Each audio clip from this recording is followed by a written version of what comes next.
So what it left us was is this uh notification section is all I've got left now because the page college football alerts, which we kind of know how social media works, they actually deleted the post. So the post actually was literally like memeing Nico and soliciting responses about Nico Iamaliava and his performance and different things like that and all of it and all of the things that it said about Nico. But again, for example, one of the things that I enjoy seeing is this right here. This was kind of my central thought is that at the end of the day, as well as a quarterback may have performed for Tennessee, for example, right? There was nothing to kind of throw in there to substantiate to start that narrative that any of these conversations should have went back to Nico, that any of the responses should have brought him up. Because again, if we know anything about the game and how it went, that was probably one of the craziest dynamics that we've seen where we saw a player kind of get forced out of a program that he helped build up. Uh and the reasoning for forcing the player out of the situation, excuse me, out of the dynamic was solely because essentially he wasn't in didn't really know stay in his place. So you had a Joey Aguilar performance, 16 to 28, 247 yards, three touchdowns, 62.3 QBR. Another strong performance by the running game of Tennessee, where they had 92 yards rushing and 82 yards rushing collectively. And then Brandon Staley, the receiver, had 95 yards rushing, the most notable performance. Another receiver who had five catches for 62.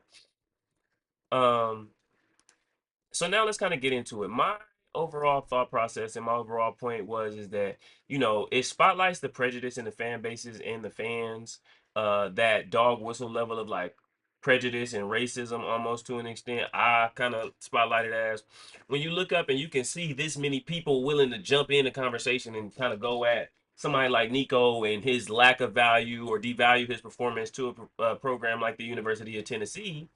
Um, Last year. And for me, I think overall the playing of the quarterback position in college football, the overall responsibility of playing the quarterback position, period,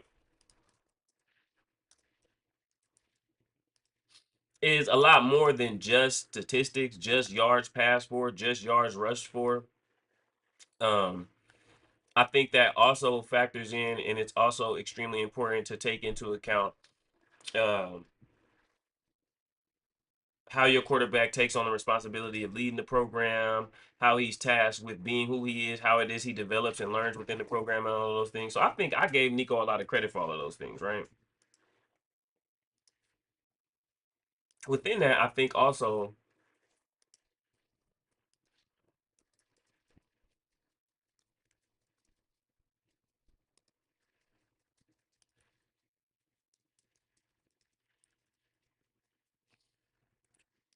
it's also acknowledging and recognizing what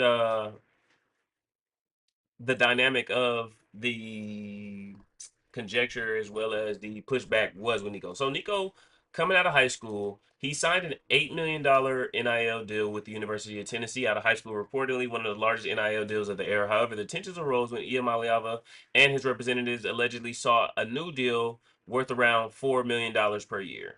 So that would be the initial deal was $8 million in total. So now he updated or kind of wanted to prorate it, boost it up to $4 million per year. Um, Again, $8 million in total. Now wanting a $4 million per year for the next 2 years. This dispute led to his transfer to UCLA. Though he stated family proximity was the primary reason for the move, not a desire for more money. Let's see.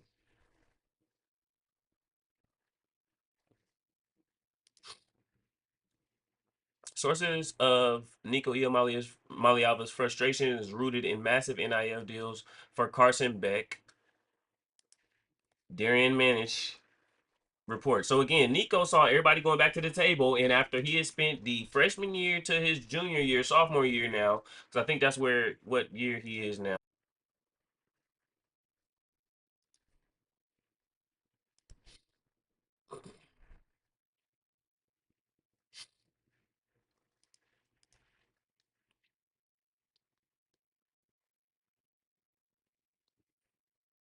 Yeah, okay. So again, Nico is essentially a true freshman. He played in 5 games total last year, or the year before in 2023, but only had 314 yards passing, 2 touchdowns. I mean, really, spot duty numbers came playing in that bowl game that they had at the end of the season. So last year he played 13 games. He was a 63 completion percent passer, 2,000 yards passing, 2,616, 19 touchdowns, 5 interceptions, which I think is pretty good, honestly. Rushing wise, he had 100 carries for 358 yards rushing and 3 touchdowns. So Nico has been at Tennessee for had been at Tennessee going into 3 years. From the onset when he got there as a freshman, I mean, you got the responsibility not only to come in and learn the playbook and the responsibility, but you have a responsibility not to get in trouble. You have a responsibility to actually finally become a starter and actually lead the program to that spot. So these are all of the things that I'm looking at and I'm thinking of when I think over Nico overall, and I think over the journey that he's kind of experiencing as far as like building up to being the starting quarterback at the University of Tennessee.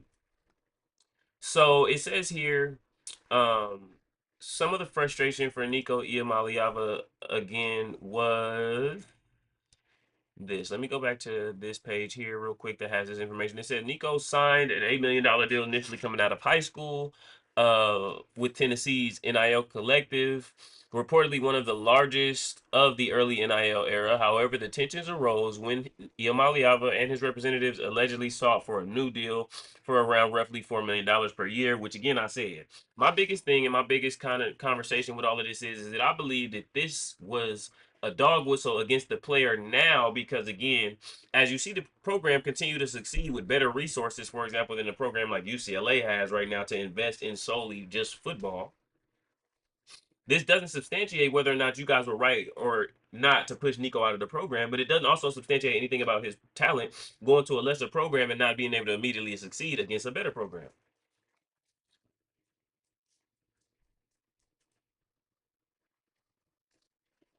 My dogs outside running around, they got me nervous.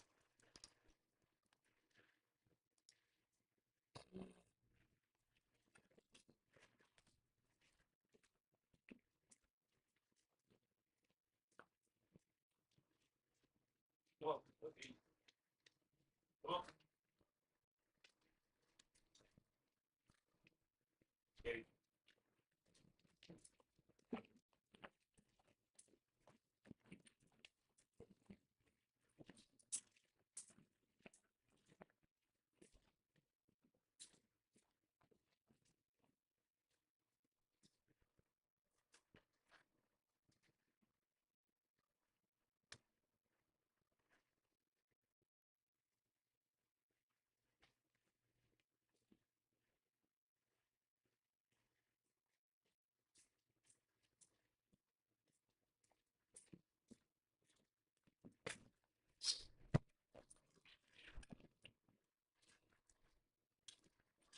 I personally think you got to kind of judge the quarterback overall in its entirety based on responsibility. So again, I mean, I'll just kind of start with a few of the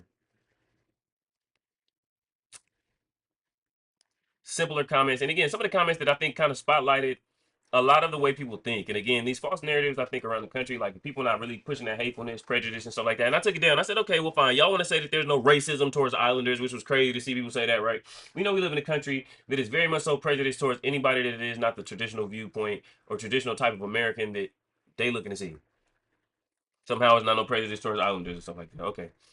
Um, First comment from Kevin Roberts 44. Glad he's at UCLA and not UT. We are pleased with our three QBs and our 5 stars coming in next year. Enjoy your 3 to 4 win season.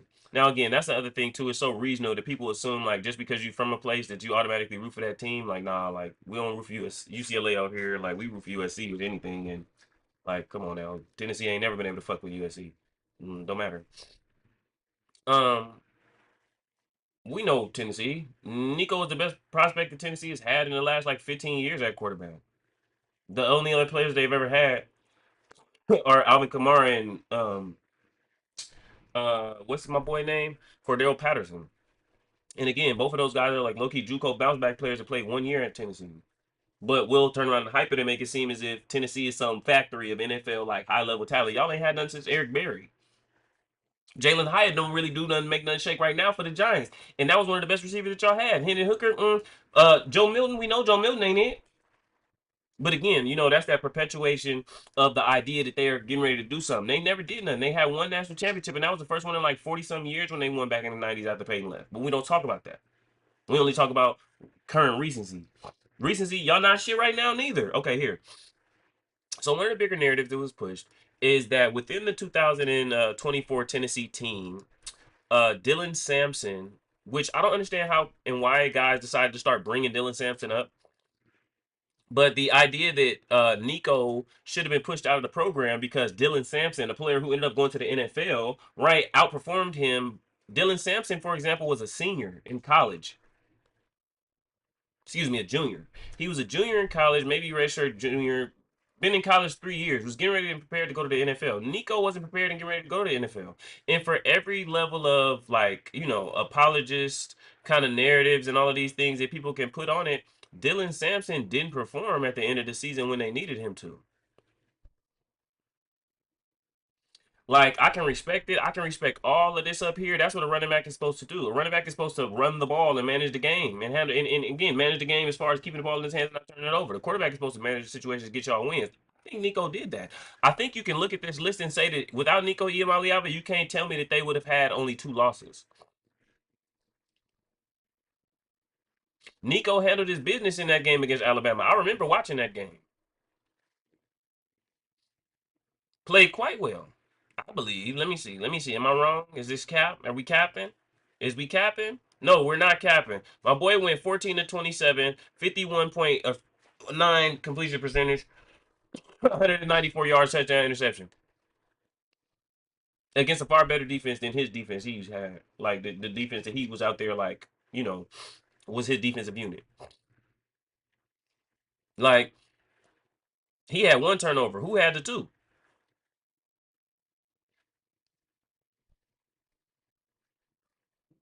It ain't gonna let me find out who had them two fumbles. Maybe the receivers, right? So I look at it and I say that when Nico comes back to the table and he's looking over at like a Carson Beck, does Carson Beck have a national championship?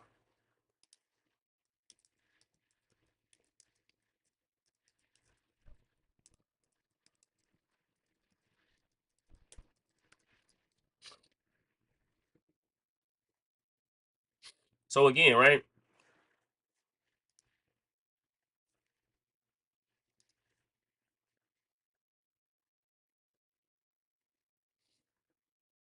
Carson Beck went and read up, and this is what I said in the offseason. I said this. I actually said this, and people again charged on me. I don't like that it does that. I don't like that it does that.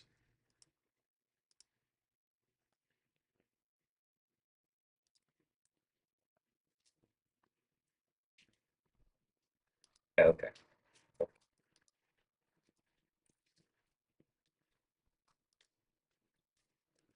Yeah, yeah. He's a Ookla. So, who he is, how it is he developed. Within that, I think also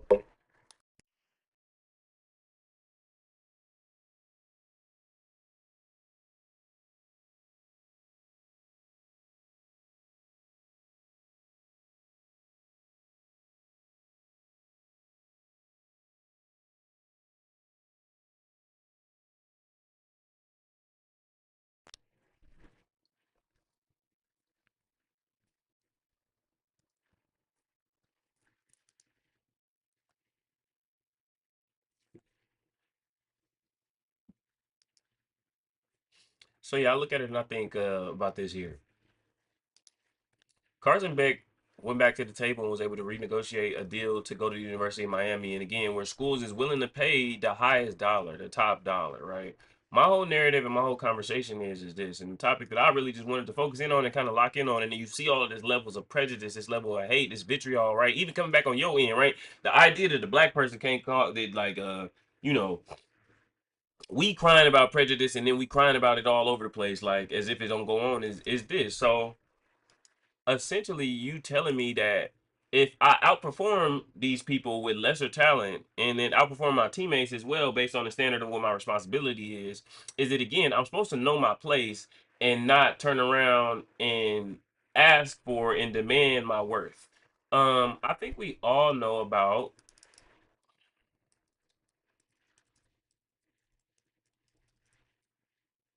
this gentleman, right? Marcus Lattimore was one of the more talented players to play at the University of South Carolina. This injury right here happened to Marcus Lattimore in the prime of his college career at South Carolina. This is the result of that injury. Pre NIL, Marcus Lattimore was high load by two defenders, and it subsequently destroyed his knee and his football career. Um, this is why Nico asked for more money because this happened to Nico.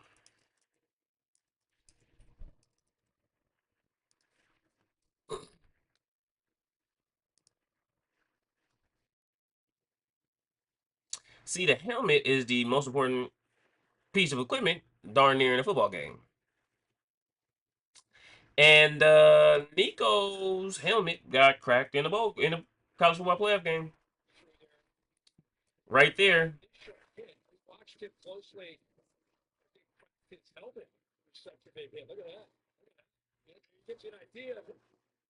Right.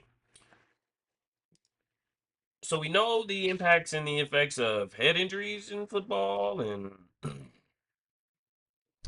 concussions in football and I mean this guy got his cracked and he making multi millions, you know. And so again, like I said, I kind of looked at that moment and it spotlighted to me a big issue culturally, just immediately. Because again, what Nico asked was, "Is can I get $4 million because y'all are gonna probably go do this with me again, right? In order for us to try and get to some level of success, and I'm willing to take that responsibility." But at the same time, me and Carson Beck led our teams to the same place in the playoffs last year, and I got less talent than him. And he just went to another school, and another school just paid him X amount of money, and he didn't even finish the season over there with that team. I played against these teams. I played against Georgia. I didn't get knocked out of no games against Georgia. I didn't get knocked out in the game against Ohio State. Since I'm all the way over here on this side of the country, and again, it's a legit chance. Like I might can see about going to another spot on the low. Like I might see about going to Oregon. I mean, SC ain't really it, but I might even see about that. Nah, then you turn around and you got Dan Lanning, which I mean, this is Dan Lanning. You know, he this kind of motherfucker for real. Let me get to the top so y'all don't see on my business.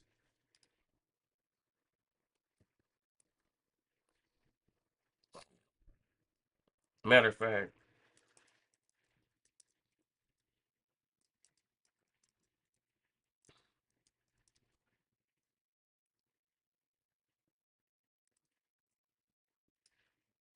so this was the Dan Lanning coach quote recently, even though Dan Lanning dimed out Nico when Nico was trying to figure out if there were other options for him to go to different places. So Mike Gundy, the coach for Oklahoma State, a lot of people know. Um,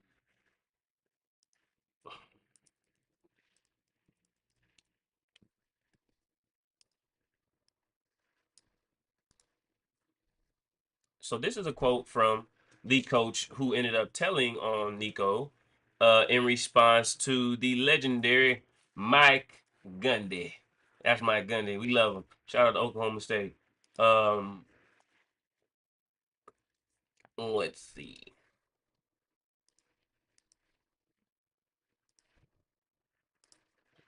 Here we go. Oklahoma State coach Mike Gundy and Oregon coach Dan Lanning are unexpectedly giving their week two matchup some juice. While speaking on a radio show, Mike Gundy said Oklahoma State spent nearly $7 million on his team over the last 3 years before referring to how much the Ducks have spent on their team in recent years.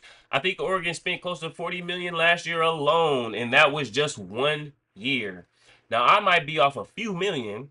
Gundy made several other comments about Oregon's resources. So he said it'll cost a lot of money to keep the Ducks quarterback Dante Moore, and that he believes Oregon's budget should determine the program's.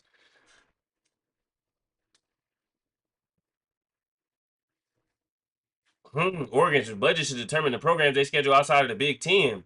Because again, team coaches like Mike Gundy are saying essentially, all right, well, if y'all are paying the highest dollar and the highest bid to win, essentially unlimited, then why are y'all even coming over here and playing us though and getting the beat off getting the beats all on winning against us and getting yourselves more, prestige and things like that as far as how y'all are looked at the season. And really reality, y'all came over here with a bigger pocketbook to play against us. So again, right, that's the narrative, right? I think that it's very, very important in all of this, honestly and truly. It is definitely looking at it like that. And it is saying very, very simple. Right here, I like this quote from Mike Gundy. Uh he made several other comments about Oregon's resources. He said it'll cost a lot of money to keep the Oregon Ducks quarterback Dante Moore, and that he believes Oregon's budget should determine the programs they schedule outside of the Big Ten. Meaning, let's go band for band. Y'all want to spend 40 million on y'all roster? Play a team that's playing the $40 million roster. Don't come and play my roster that's a 3 million, 2 million, $7 million roster, $10 million roster, and then want to come also take my players that I just spent all this money for after y'all whoop our ass. A few coaches have said this. Dion has mentioned this, right? The idea and the conceptualization that again there should be a salary cap. There should be a level of finding and dealing with these players and these teams as if they're pros. Because again, that is also part of the problem. Certain schools do or don't necessarily want to spend all this money, but it comes down to the players. When a team wants to spend all this money, it's perfectly fine. They'll break bread. They'll spend money in every direction that they want to. But when it comes down to the players, they want them to be rewarded for how it is they've upheld that level of success. It's an issue. So again, um, this guy right here, very cool back and forth. Actually, I'm making this video essentially as in response almost to some of the things that he's saying, right?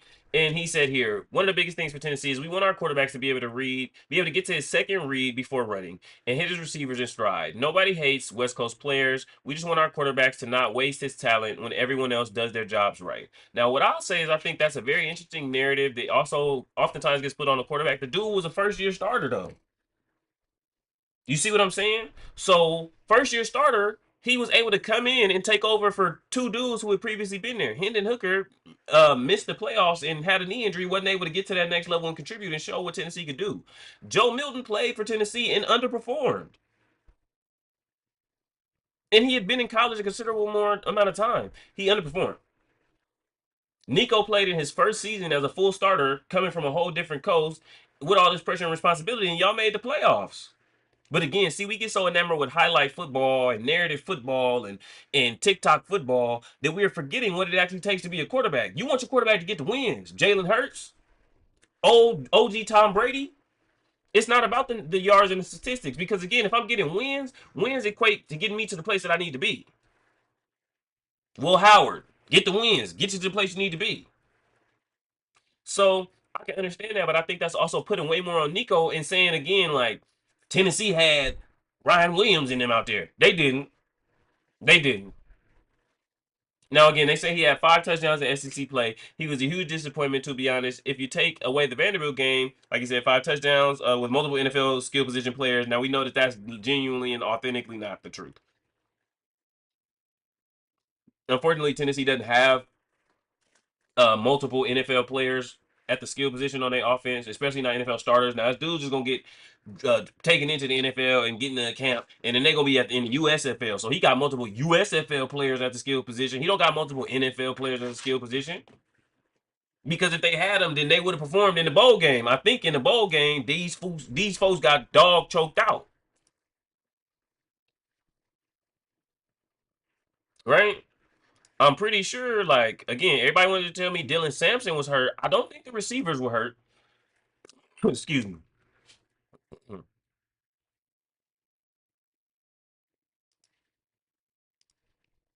Yeah, like Brew McCoy, Squirrel White. Squirrel White had one catch for 17 yards. Deontay Thornton had one catch for 14 yards. He's in the league right now. Brandon Staley, two catches for 11 yards. He had a good day yesterday. Brew McCoy, four catches for 40 yards. Like,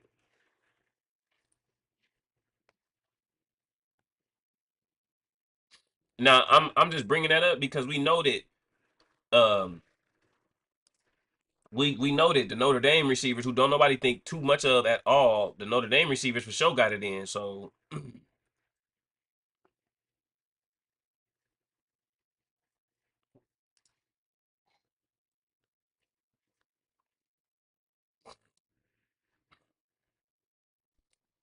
I mean, even the Oregon receivers, Trayshawn Holden had seven for 116. Terrence Ferguson had 5 for 71. You see what I'm saying? Like, what? No. Ted Johnson, their best receiver, he got put on clamps because he their best receiver and he's this big. Like, but we push a lot of false narratives a lot of times when we want to push what we want to push. Like again, these dudes got locked up. Everybody on this list got locked up. 4 for 31, 2 for 51, 2 for 42, 1 for 24. Like, nah, bro. That's what you call getting clamped. And that's some NFL level receivers. But again, like Jaden Greyhouse, 6 for 128, 4 for 52 yards. Like what? These dudes had a better day than the Tennessee receivers. That's some NFL receivers.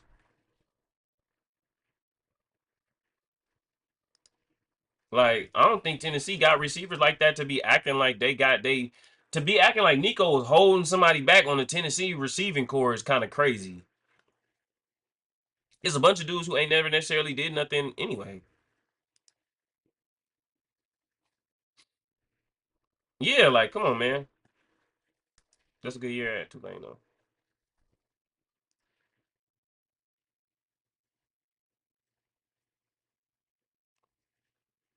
So again, with a quarterback who just throw the ball to the sun, you still a two touchdown receiver. Must you a two touchdown receiver? No disrespect, squirrel, right? His shit is showing he a two touchdown receiver. Them numbers gonna go up, but you're not gonna be a 1,000 yard receiver, even with the quarterback who's more tenure with a stronger arm based on his development. You only a 67 catches, 800 yard receiver. Come on now.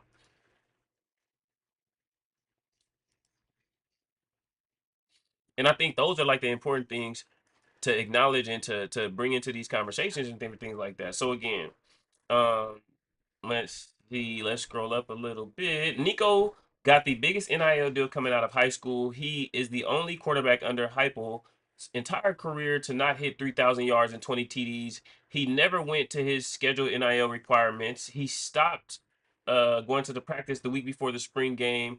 And the day before it started, he asked to be paid for his pay to be doubled. Tennessee made the playoffs last year because of Dylan Sampson, a black man. So this was somebody pushing like the narrative that ain't no prejudice in it.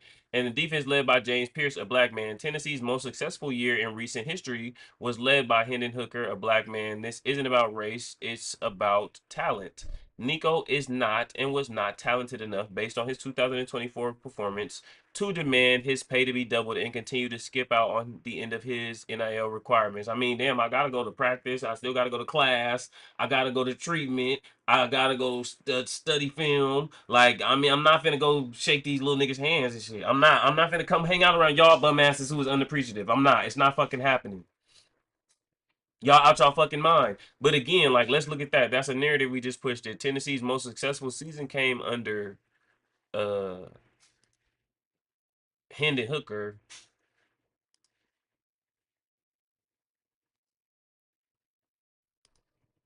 Again, what year was Hendon Hooker? You notice how they keep pushing this? They keep pushing all these quarterbacks who got all this experience over Nico. This nigga was a fifth-year senior. And he only threw for 3,000 yards, 27 touchdowns, two interceptions. He grown as fuck. He better do that. Fifth-year senior. You see what I'm saying? So this is one of my major points. Like at the end of the day, y'all are comparing Nico, who was a redshirt freshman, to two guys who were super seniors. These dudes played in college 6 years. But again, like that's what I'm saying. You can go back and forth, and people can turn around and say something about their team, but they what they say about their team, 5 years and 6 years. What they say about their team has nothing to do with what their knowledge of the game is. Hendon Hooker played 6 years in college. He better have thrown for 27 yards and two touchdowns. And again, 20. I mean, excuse me, 27 touchdowns and two interceptions. And again, 27 touchdowns and two interceptions. Okay. Shador had like 40. Um, Hendon Hooker. I mean Joe Milton. Excuse me. Like, and again, right? This is a narrative. You just lied. Old dude lied and said he's the only quarterback in Heupel's career to not hit 3,000 yards and 20 plus touchdowns. He didn't throw for 3,000 yards, and he had 20 touchdowns exactly.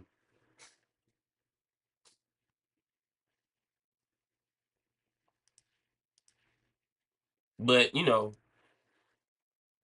black dude, the black dude. So he threw for in his first season as a starter, as a true sophomore, he threw for 2,600 yards and 19 touchdowns. I got people telling me that Nico not even gonna go to the league. This shit got uh Joe Milton drafted in his best season. Like, so overall, when I look at it, I think it's not fair. It's unfortunate that we have people coming here and pushing these mentalities. Like, again, so what element of this is true besides things that you don't even know is fact? Because again, you got to follow Nico around every fucking day. B Jackson 17. You got to follow him around every day to know if he is or is not actually going to the NIL requirements. But we do know that he was out there on the field, and we do know that you lied and said that Nico was the only quarterback in Josh Heupel's coaching career that didn't have 3,000 yards and 20 touchdowns. But we just went and checked, and Joe Milton didn't do that shit neither.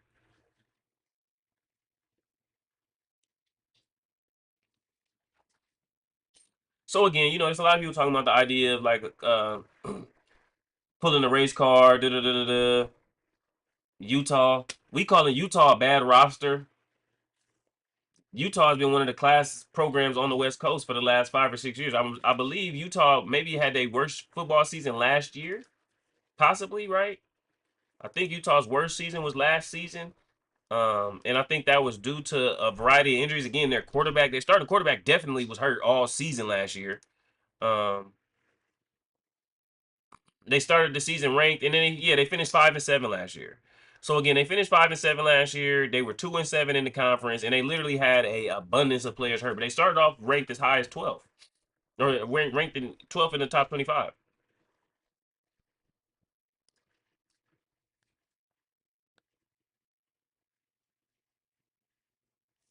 So yeah, I think it's unfortunate, right?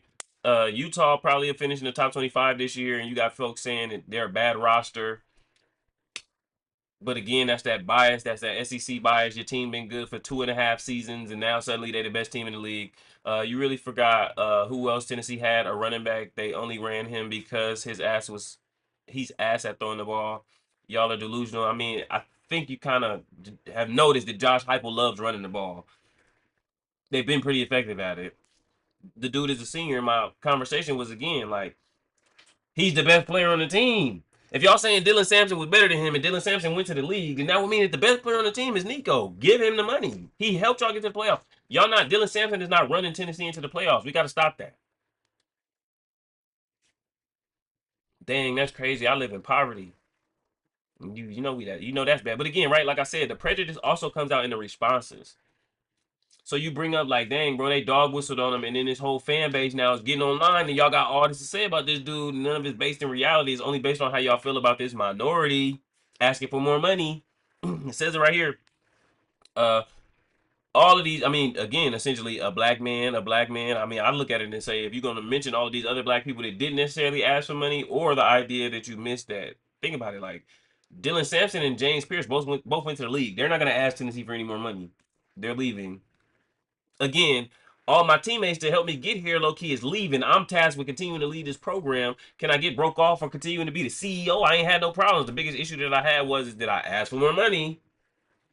Know your place. Um, but again, like even those kind of things, right? You're a failure in poverty. Ha ha ha. That's crazy to see that this is the way in which people think over things like this. Is a football topic. I'm just talking about the fact that the fan base dog whistled on the player and he's an idiot. He's an idiot. He's a dumbass. I mean, he's from the West Coast. He's living in Tennessee, getting paid a certain amount, risking his health. injuries to his major damage to the equipment, asking for a re-up while seeing other players around him who he is outperforming at least team success wise, and looking to get that amount of money. I mean, let's check. Carson Beck have last year? I think Carson Beck probably had a like good year, like, right, with better talent. We know Arch Manning didn't outperform Nico statistics wise to be getting paid what he's getting paid, right? So he threw, and he is a fucking 6 year senior now. He was a 5th year senior last year. He had 3,485 yards, 28 touchdowns, 12 interceptions. Now, again, I think when you look at it, you say, okay, well, I'm younger than this dude, and I'm performing on par with him, and I haven't hit my peak yet.